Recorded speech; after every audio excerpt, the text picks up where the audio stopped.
Assalamualaikum warahmatullahi wabarakatuh. Untuk memenuhi tugas ujian akhir semester, kali ini saya akan mempresentasikan sedikit tentang portofolio hasil desain dari desain interior fasilitas komersial untuk fasilitas penginapan kapsul hotel Bobo Box. Saya Bilqis Syifa Rofaida dengan MC 08210110. Untuk yang pertama, data dari hasil survei fasilitas komersial. Untuk project description-nya, Bobo Box sendiri merupakan kapsul hotel yang dimana proyek ini merupakan sebuah proyek mendesain interior fasilitas komersial dengan luas bangunan sekitar 300 meter persegi. Fasilitas komersial yang telah ada diadaptasi untuk proyek ini adalah hotel kapsul yang bernama Bobo Box, sebuah konsep penginapan yang berada dalam box bertingkat. Konsep dan permasalahan yang terdapat dalam fasilitas tersebut kemudian diadaptasi dan dikembangkan menjadi sebuah proyek baru yang lebih baik dan solutif. Untuk tujuan desain pada umumnya adalah untuk mendesain sebuah fasilitas komersial penginapan dengan konsep kapsul hotel yang lebih solutif untuk masalah-masalah pada realitas fasilitas komersial yang telah disurvei, serta mengembangkan potensi fasilitas tersebut menjadi lebih menarik. Berikut disampaikan profil dari company. Bobo Box sendiri merupakan penginapan yang ruang tidurnya itu dikemas dalam sebuah box yang dilengkapi oleh teknologi canggih. Untuk Bobo Box sendiri ini buka selama 24 jam dengan jumlah pegawai 8-9 orang yang pelayanannya dapat diakses melalui App Store atau Play Store. Kapasitas maksimal dalam penginapan ini adalah 150-120 orang untuk satu bangunan. Untuk konsep yang telah ada dan yang telah diterapkan oleh Bobo Box sendiri pada realitasnya adalah minimalis futuristik. Berikut ada komponen profil. Disampaikan bahwa logo Bobo Box sendiri itu terdapat koala yang sedang tertidur menggambarkan kenyamanan dipadu dengan warna hijau yang melambangkan ketenangan. Serta karakteristik dari Bobo Box sendiri adalah pengelola jaringan hotel kapsul waralaba di Indonesia yang mengusung desain kapsul minimalis dengan teknologi konektivitas antara ruangan-ruangan dengan aplikasi seluler menggunakan internet untuk setiap kamar. Seluruh kamar disediakan fasilitas pipet atau tap pada dinding kamar yang bisa disambungkan pada smartphone melalui Bluetooth sehingga pelanggan bisa mendengarkan musik dan menonton. Pada kamar juga disediakan speaker. Berikut dilampirkan struktur organisasi dari company tersebut. Berdasarkan dari hasil partisipasi observasi, kami menyimpulkan bahwa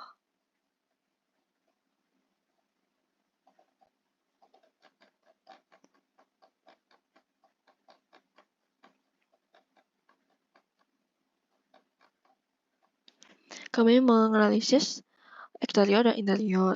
Untuk eksterior ini umumnya adalah tempat parkir yang sempit, kemudian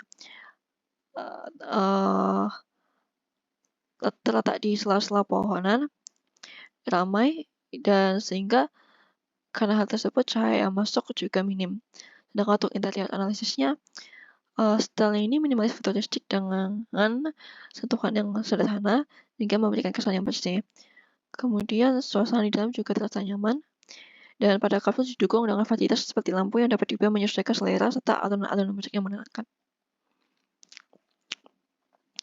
Untuk fasilitas sendiri itu ada fasilitas dapur dan musola. Namun itu terlalu jauh untuk dijangkau karena berada di lantai 3. Sedangkan bangunan itu terdapat di lantai 1, 2, 3, dan 4. Kemudian untuk site analisis, letaknya sendiri itu berada di pusat kota dan dekat dengan jalur pedestrian sehingga mudah diakses. Untuk setting budaya sendiri, Bobo Box mengadaptasi budaya dari Jepang, yaitu konsep hotel kapsul pertama kali dikenalkan di Jepang atau Osaka pada akhir tahun 1970. Kemudian diadaptasi di Indonesia dengan kolaborasi elemen-elemen dekorasi ala Indonesia, salah satunya contohnya adalah batik. Masalah-masalah yang ditemukan dari Bobok sendiri ini adalah komplain dari pelanggan, yaitu lampu dan speaker itu kadang masih suka trouble. Kemudian ruang santai yang berada di lantai 3 hanya memiliki anak tangga, tidak ada lift sehingga akan melelahkan jika untuk naik turun. Kemudian bidang parkirnya juga masih sempit, kamar mandinya juga sifatnya itu sharing. Lalu kamar tipe single memiliki banyak keluhan yaitu terlalu sempit.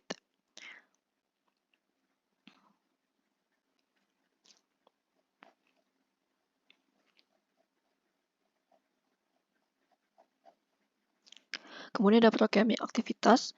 Ini ada programming aktivitas untuk staff. Kemudian pengunjung ada pengunjung juga melalui indirect booking, yaitu dari aplikasi.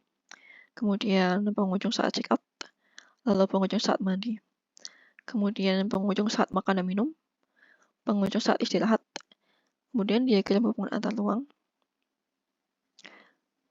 Lalu yang selanjutnya ada zoning grouping.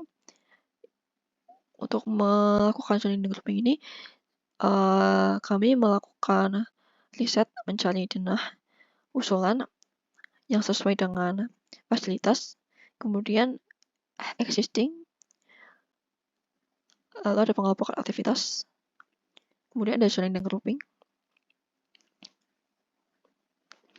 Untuk zoning dan grouping ini, lantai 1 difokuskan pada public, kemudian lantai 2 itu difokuskan kepada private dan semi-public, yang dimana lantai 2 itu isinya adalah pods atau kamar serta pantry. Lalu untuk lantai 3 sendiri ini digunakan untuk area steril atau basah, yaitu shower, laundry, dan musola, lalu ada linen. Kemudian lantai 4 difokuskan kembali ke area privat, yaitu pods dan pantry.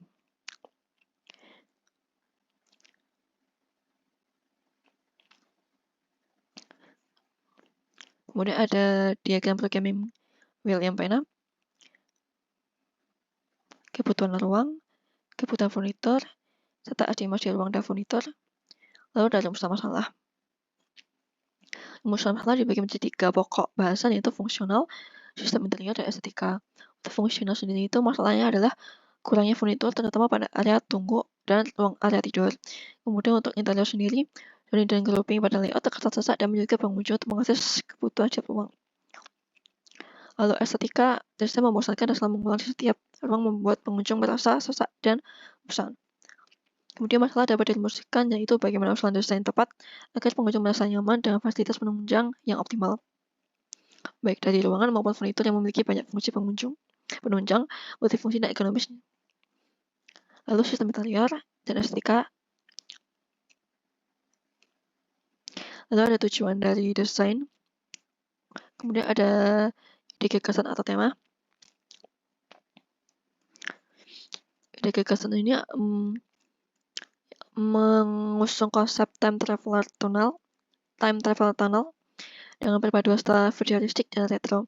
Maksud dari sini adalah time travel tunnel itu menyusuri masa depan dan masa lalu dengan balutan, dengan kemasan tema futuristik dan retro. Untuk futuristik itu sebagai representasi dari masa depan dan retro representasi masa lalu. Lalu dari konsep tersebut dibungkus oleh tema dynamic geometry atau geometri yang dinamis yang mengaplikasikan elemen-elemen bentuk geometri yang terkesan dinamis sehingga memiliki kesan yang berjalan. Lalu ada referensi dan mood board penunjang ide gagasan. Lalu ada referensi dari resepsionis, referensi dari pot, referensi dari waiting room, kamar mandi, dan kitchen dining area workspace. Lalu ini ada gambar kerja untuk existing lantai 1, existing lantai 2, existing lantai 3, existing lantai 4, kemudian ada layout di lantai 1, ada layout di lantai 2, layout di lantai 3, layout di lantai 4, denah pola lantai, kemudian ada ceiling plan,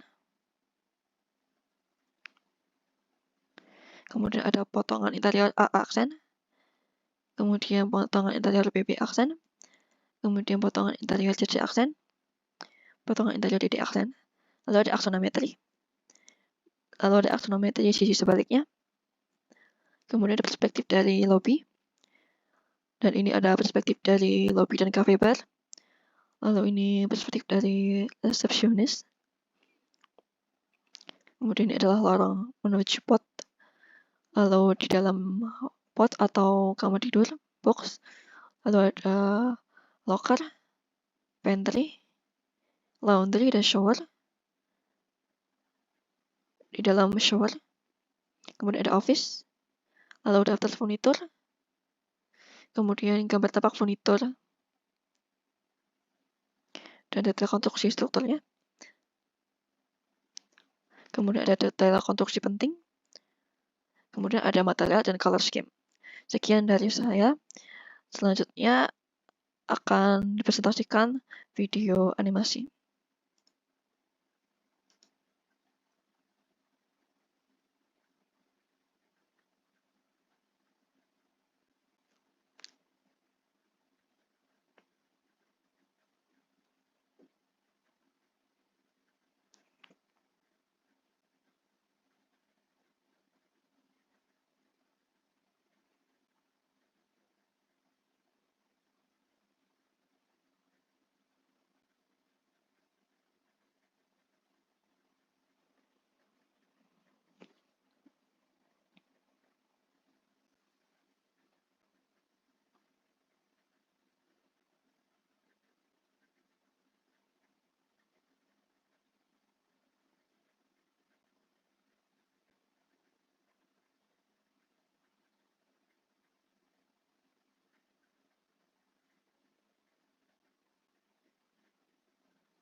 Sekian presentasi dari saya. Mohon maaf apabila ada salah kata.